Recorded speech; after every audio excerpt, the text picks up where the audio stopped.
Masuk ke nomor 5. Larutan penyangga dibuat dengan mencampurkan 120 ml larutan asam formiat 0,1 m dengan 75 ml larutan kalsium formiat 0,1 m. Nah, di sini ada tiga pertanyaan lagi nih. Apakah campuran tersebut dapat membentuk larutan penyangga? Nah, kalau kalau yang A ini, iya atau tidak ya? Nah, kemudian untuk yang B, jika iya, berapa pH larutan yang terbentuk? Nah, jika tidak, apa alasannya? Yang C, selanjutnya, ke dalam larutan itu ditambahkan 1 m larutan kalsium hidroksida. Nah, itu jika jawabannya memenuhi ya untuk yang A dan B. Jadi kita harus tahu larutan larutan tersebut tuh membentuk larutan penyangga nggak sih? Nah, kita akan membahas untuk yang A terlebih dahulu. Nah, diketahui asam formiat HCOOH 120 ml dengan konsentrasi 0,1 m, kalsium formiat, K asam formiat, dan kalsium hidroksida. Nah, ini untuk yang poin keempat ini kita dapatkan dari pertanyaan yang C ya. Nah, jadi kita fokus ke yang diketahui poin 1, 2, dan 3 terlebih dahulu. Nah, jadi apa sih larutan penyangga itu? Kok kok kita harus kok kita harus menentukan itu larutannya membentuk larutan penyangga atau enggak? Emang larutan penyangga itu kayak apa? Nah, di sini saya sudah menuliskan larutan penyangga terbentuk jika kita mencampurkan asam lemah dengan basa konjugat. Itu untuk yang pertama. Nah, untuk yang kedua juga bisa dibentuk dari basa lemah dengan asam konjugat. Ingat, asam lemah dengan basa konjugat atau basa lemah dengan asam konjugat. Nah, di sini kita memiliki asam formiat dan kalsium formiat. Kira-kira itu asam formiat apakah asam lemah atau basa lemah ya? Nah, di sini kita memiliki HCOOH, yaitu asam formiat yang merupakan asam lemah. Nah, kemudian kita juga memiliki kalsium formiat CaHCOO2 menghasilkan dua ion HCOO- yang merupakan basa konjugat. Basa konjugat nih. Jadi, dari pencampuran dua larutan itu yaitu larutan asam lemah dan basa konjugat. Tadi apa? Jika asam lemah dan basa konjugat itu sudah memenuhi syarat bahwa larutan tersebut merupakan larutan penyangga. Jadi, jawabannya iya. Kok?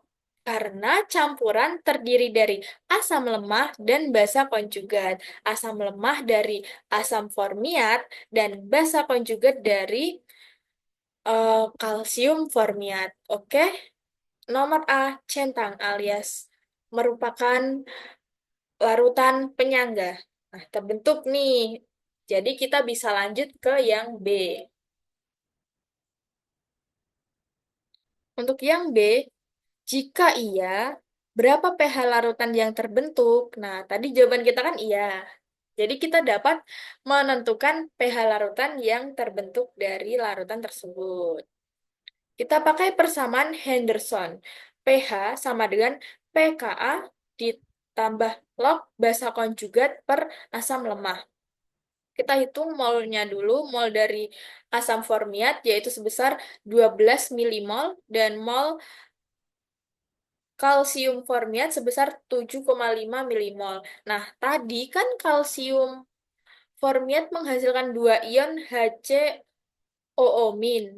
per satu molekul. Sementara ini ada dua molekul nih. Jadi, mol dari asam formiat, maaf, maaf. Mol dari kalsium formiat kita kalikan 2 sehingga mol dari kalsium formiat yaitu 15 milimol. Kita substitusikan ini substitusikan perhitungan kita ini ke rumus yang telah ditulis di atas ini. Dengan mensubstitusikan nilai-nilai tersebut dapat dihasilkan pH dari larutan yang terbentuk yaitu sebesar 4,8. pH-nya 4,8. Langsung saja kita masuk ke yang soal yang C. Selanjutnya, ke dalam larutan itu ditambahkan 1 ml larutan kalsium hidroksida 0,1 m. Hitunglah pH larutan tersebut sesudah penambahan KOH.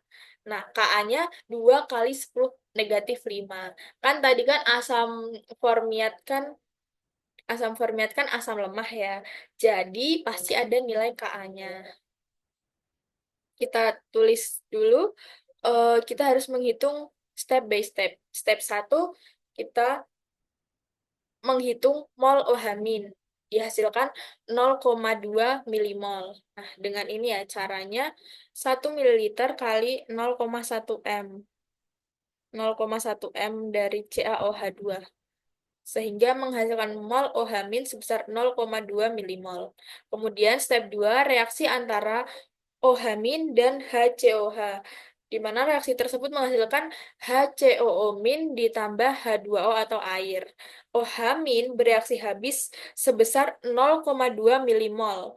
HCOOH berkurang. Nah, tadi kan yang ini sebelumnya kan menghasilkan 12 mol nih. Jadi 12 dikurangi 0,2 milimol sehingga menghasilkan sisa HCOOH sebesar 11,8 milimol. Sementara HCOO min bertambah. Bertambah. Kenapa bertambah? Karena HCOO min merupakan hasil produksi dari reaksi OH min ditambah HCOOH sehingga menghasilkan 15,2 milimol. Kemudian, untuk step yang ketiga, yang terakhir, kita dapat menghitung pH dari larutan tersebut, yaitu 4,7 ditambah log ke 15/2, yaitu em, mol dari HCOO min per mol dari HCOOH 11,8, menghasilkan 4,81. Oh, menghasilkan 0,11. Nah, untuk pH-nya, pH yang pH yang tadi kan menghasilkan 4,7. Jadi kita menjumlahkan pH sebelumnya dengan pH sekarang 4,7 ditambah 0,11 sehingga menghasilkan pH 4,81. Jadi jawaban untuk poin C yaitu 4,81 setelah penambahan CaOH2. Oke, sekian penjelasan dari saya. Kurang lebihnya mohon dimaafkan. Wassalamualaikum warahmatullahi wabarakatuh.